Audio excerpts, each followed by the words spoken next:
This program is brought to you in association with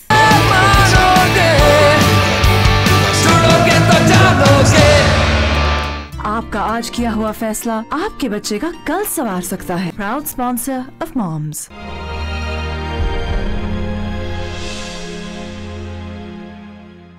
अस्सलाम वालेकुम नाज़रीन, मैं हूँ रिजवान जाफ़र। सवाल है पाकिस्तान का, इसीलिए इस वक्त हम हैं इस वक्त नौजवानों के साथ। पाकिस्तान में सबसे बड़ा मसला जो है वो एनर्जी क्राइसिस है और सबसे ज़्यादा एनर्जी जो है वो नौजवानों में होती है।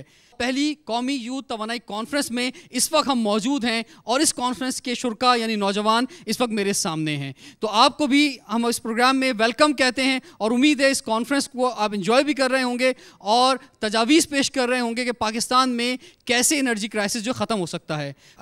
इस कॉन्फ्रेंस में नौजवानों ने रिकमेंडेशंस जो है तैयार की हैं और ये जो है विज़न पेश करना चाह रहे हैं कि पाकिस्तान में कैसे जो है वो एनर्जी क्राइसिस का ख़ात्मा हो सकता है।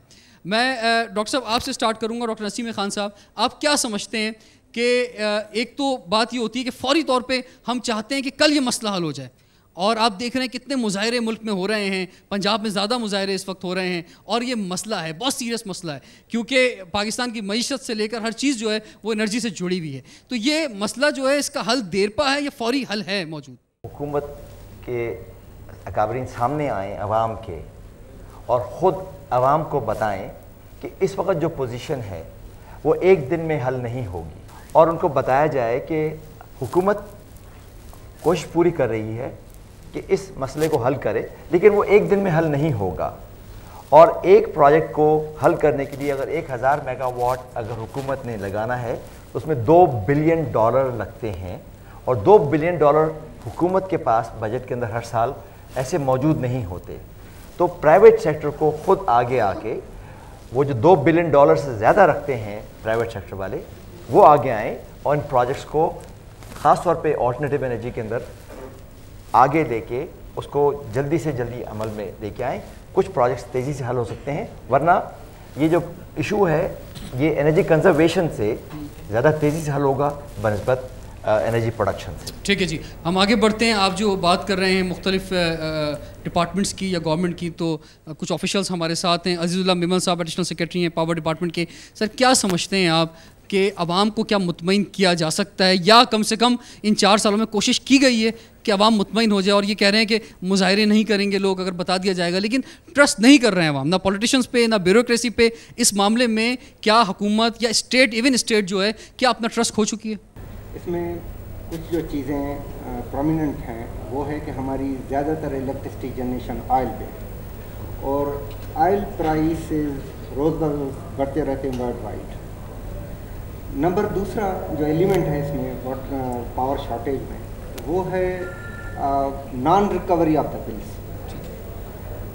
डिस्ट्रीब्यूशन कंपनीज के पास नॉन रिकवरी की वजह से बजट बहुत कम है, जिसकी वजह से वो अपना सिस्टम अपग्रेड नहीं कर पा रहे। और तीसरी ख़ास वजह वो है थेफ्ट ऑफ एनर्जी। अगर उस पर हम सब मिलके काबू पा लेंगे तो काफ़ी मसाइल हल हो गए। लेकिन हम क्यों डिपेंडेंट क्यों हैं ऑयल पर या सर्कुलर डेप्थ पर? हम क्यों डिपेंडेंट है बहुत ज़्यादा? ये जनवरी से मई तक तो वाटर शॉर्टेज रहती है।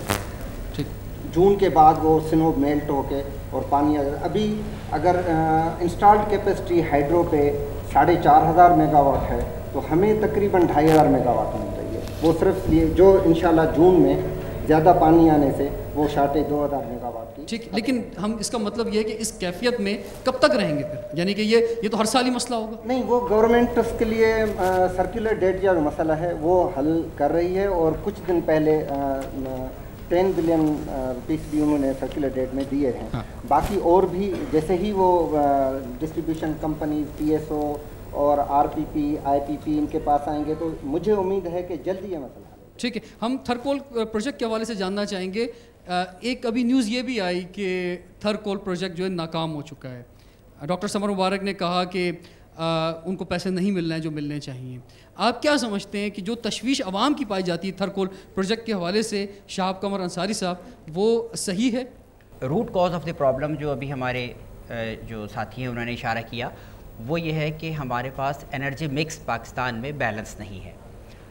आइडियल सिचुएशन हर मुल्क में ये होती है कि हम अपना एनर्जी मिक्स जो है अपनी इंडिजिनस रिसोर्स के ऊपर उसका इन्हिसार रखें। ऑयल हम इंपोर्ट करते हैं, इस वक्त हमारी पावर जनरेशन ऑयल बेस्ड ज़्यादा है। दूसरे नंबर पर गैस बेस्ड है। हमें इस वक्त जो एनर्जी क्राइसिस का सामना करना पड़ रहा है उसकी एक बड़ी वजह हमारा out of step energy mix है। हाइडल पर चूँकि ये एक साइक्लिक नेचर का रिसोर्स है, हर साल सर्दियों में दरियाओं में पानी की कमी होगी और इंस्टॉल्ड कैपेसिटी जो तकरीबन 6500 मेगावाट है वो 1000 और 1200 मेगावाट तक चली जाती है। ये एक नेचुरल फिनोमेना है, इसको कोई कंट्रोल नहीं कर सकता। Apart from the availability of water in the reverse के इंडस बेसिन ट्रीटी में हमारे क्या इश्यूज क्रॉस बॉर्डर हैं, वो एक अलग फैक्टर है। इंडिजिनस रिसोर्स कोल हमारे पास मौजूद है which can be use for power generation. Government of Sindh और गवर्नमेंट ऑफ पाकिस्तान पिछले 4-5 साल से बहुत अंधक एफर्ट इसमें कर रहे हैं और उसके काफ़ी फ्रूटफुल नताइज भी मिल रहे हैं। जो आपने बात की डॉक्टर समर थरकोल का प्रोजेक्ट, डॉक्टर समर मुबारकमंद का एक R&D का प्रोजेक्ट है, रिसर्च एंड डेवलपमेंट का, अंडरग्राउंड कोल गैसिफिकेशन पे। अपार्ट फ्रॉम दैट जो ओपन कास्ट माइनिंग के हैं वो भी 3 ब्लॉक्स में फिजिबिलिटीज़ कंप्लीट हैं।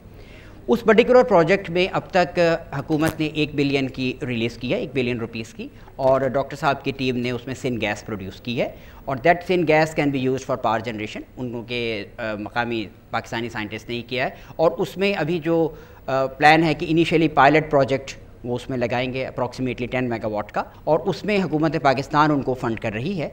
और हुकूमत पाकिस्तान एक तशवीश ये भी पाई जाती है कि ये जो है इस पे अभी तक क्यों तवज्जो नहीं दी गई थरकोल के ऊपर, क्या वजह है? पेट्रोलियम माफिया है, मतलब क्या पीछे क्या वजह क्या है? क्यों जो है इसके रिजल्ट्स नहीं मिल रहे हैं? I don't think so. देखिए थोड़ा सा ये समझने की ज़रूरत है। अब जो थरकोल प्रोजेक्ट की इस्तेलाह हम यूज़ कर सकते हैं, what does it mean? Thar coal project एक ओवरऑल चीज़ है जिसको हम किसी एक मखसूस ब्लॉक या मखसूस प्रोजेक्ट से ट्रांसलेट नहीं कर सकते। थर जो है इसमें 9000 स्क्वायर किलोमीटर पर कोल फील्ड फैली हुई है, जिसमें हुकूमत सिंध ने तकरीबन 1200 स्क्वायर किलोमीटर में 12 ब्लॉक्स डेवलप किए।